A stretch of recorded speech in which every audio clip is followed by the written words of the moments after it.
Goldberg's losing streak is hilarious. Now, we are obviously going to talk about this today, but as a headline, for a while there, he would never be defeated, and if you did beat him, there would 100% be shenanigans. Now, you can't argue it, because he did turn Billy Boy into a superstar, and nobody portrayed that character better. But today, that's right, we are going to go through all of Goldberg's WWE losses, and I'm going to introduce you to the cleanliness counter, which sounds really dodgy, but we're going to figure out, did somebody beat Goldberg clean, or was it just full of madness? Let's go. Number 9, Braun Strowman at WrestleMania 36. So I have to be a negative Nancy, which I don't usually do, but I just don't like WrestleMania 36, because of course, it's the pandemic WrestleMania.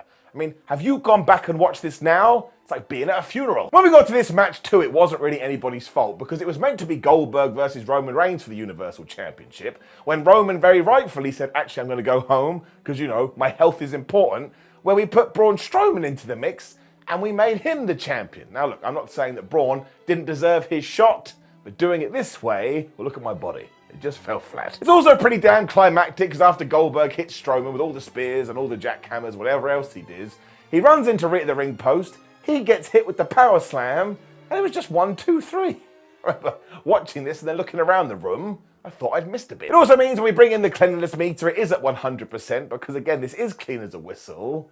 It just kind of sucked a bit. I don't blame either guys, but look at me staring off into space. This is what happened when I think about that time. Number 8 versus Roman Reigns, Elimination Chamber 2022. But look, we did get there in the end, and I suppose it was okay.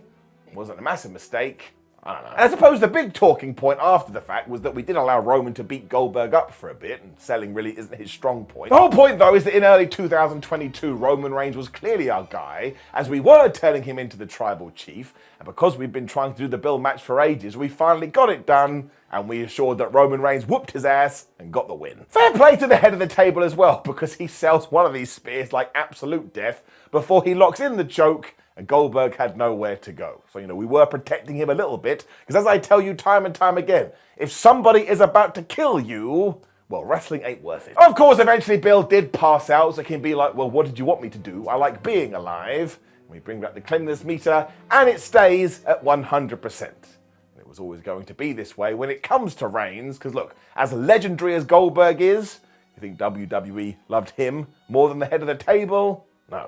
No, they did not. Number 7 versus Drew McIntyre at the 2021 Royal Rumble. The fact that not too many people remember this kinda sums it up. Like, Drew McIntyre was about to explode again, whereas around this time it just felt like we'd done too many Goldberg matches back to back. I mean, he is very much the definition of less is more. I do always like to remind myself, though, that if you are a current WWE superstar and you're getting to face Bill Goldberg, this must be the most tremendous day of your life, because they all grew up watching the man, and now they get to share a ring with him. Makes you warm and fuzzy in your tum-tum. It also was big men slapping man meat, so I did get some enjoyment out of it, but you already know what I'm going to say. This was during the Thunderdome era, and again, that has aged terribly. It has a really cool start in the sense that Drew just headbutts Goldberg before hitting his spear of his own, so Paul Heyman's fingerprints is all over this, when Billy comes back, because he spears McIntyre through Barry Barricade. No respect. I mean, the bell hasn't even rung by this point, and when it does go ding-ding, Drew McIntyre just hits the Claymore right away. So look, this is a really fun match. Maybe just wrong place, wrong time. They then just hit a bunch of finishes, because they had stored them up like they were playing WWE 2K23, when Drew gets the final Claymore, 1, 2, 3. So there's the clean meter. It remains at 100%.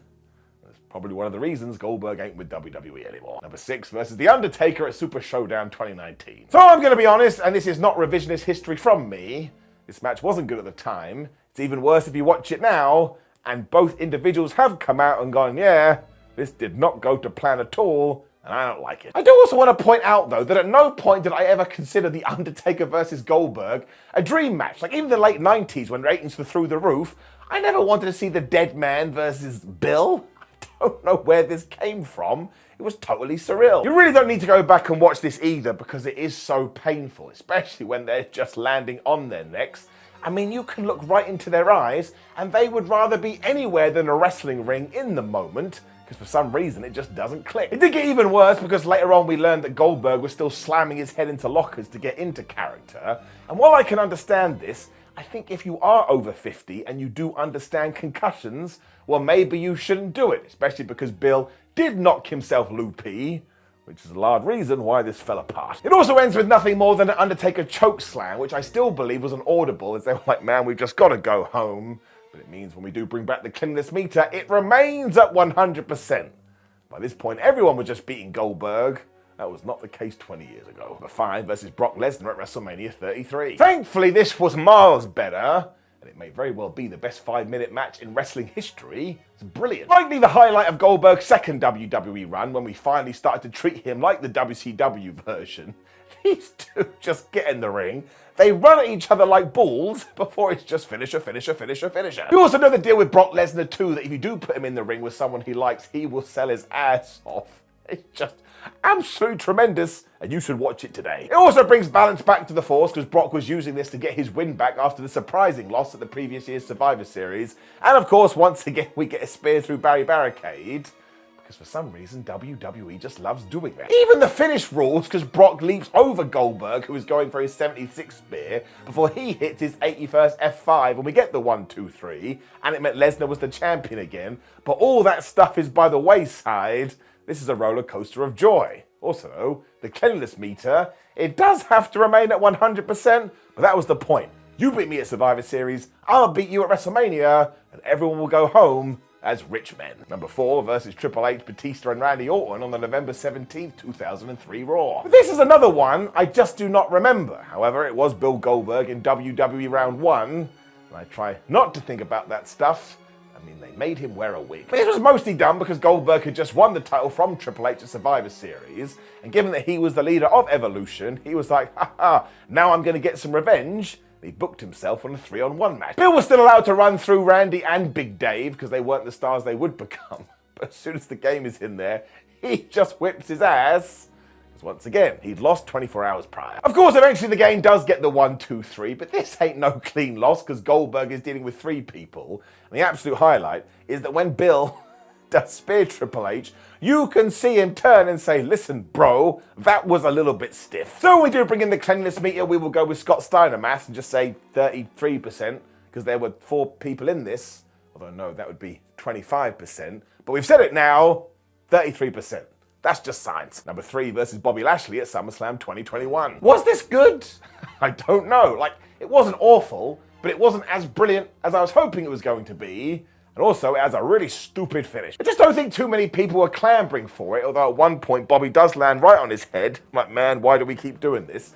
And because MVP was in the corner of Lashley, he keeps interfering, including at one point, getting a cane and just smashing Goldberg right in the leg. He also made it clear that Bill did have this one because MVP pulled Bob out the way when he was going for a spear.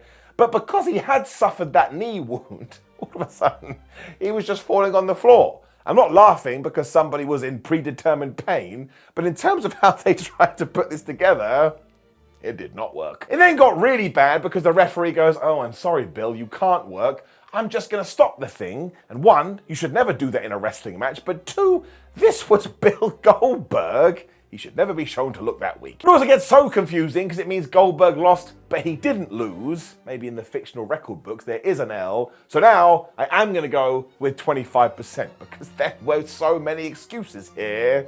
Got way out of control. Number 2 versus Triple H and Kane at Armageddon 2003. The World Heavyweight title was on the line here, and clearly somebody had gone to Vince McMahon and said, look, we got to take that championship off of Bill Goldberg, and we got to do it right now. Kane and Trips also double-teamed Bill for a little bit, which was a really bad idea, because nobody on this planet wants to see Goldberg sell that much. I mean, look, it's not his strong suit anyway, but it also doesn't fit the character. This also goes 20 minutes, which is way too long. Just to make it even more crazy, Evolution are also out there at some point. You're like, oh my gosh, I can't keep up with any of it. So it really is a bit of an overbooked mess, and as soon as Triple H is in control, Evolution are holding the big red machine back. So I ask you once more, what is going on? It does end with Hunter pinning Goldberg for obvious reasons, but seriously, bring that meter back. This is 20%. We basically sent the cavalry in there to stop Bill doing his thing.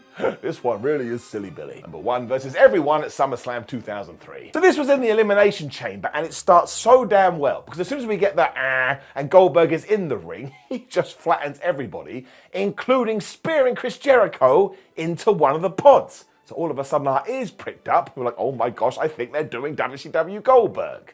We were tricked. We still do see Randy Orton get eaten alive, and even when Triple H is in there, he gets whooped for a little bit too. But of course, the only reason we did that is because somebody was about to be screwed. Because in what is an absolute ridiculous finish, Ric Flair, who is on the outside, just gives a sledgehammer to the game. He picks it up, he tries to murder Goldberg by smashing him in the head, and we are done. So bring back that counter, and yes, this one is 0%. Of course it's 0%, because Goldberg wrecks everyone before somebody else tries to murder him. Once again, the WWE Universe was just so confused about all of it, because it ain't what they wanted to see. Now, of course, we can venture out into other wrestling promotions, so make sure you get in the comments and let me know about other Goldberg losses. And yes, you can talk about the cattle prod, should you so wish, but that would be a 0% as well. My name is Simon Miller. I am losing my voice, so very, very sorry about that, but I hope you have a terrific day, and I'll see you on the other side. Like Judgment Day.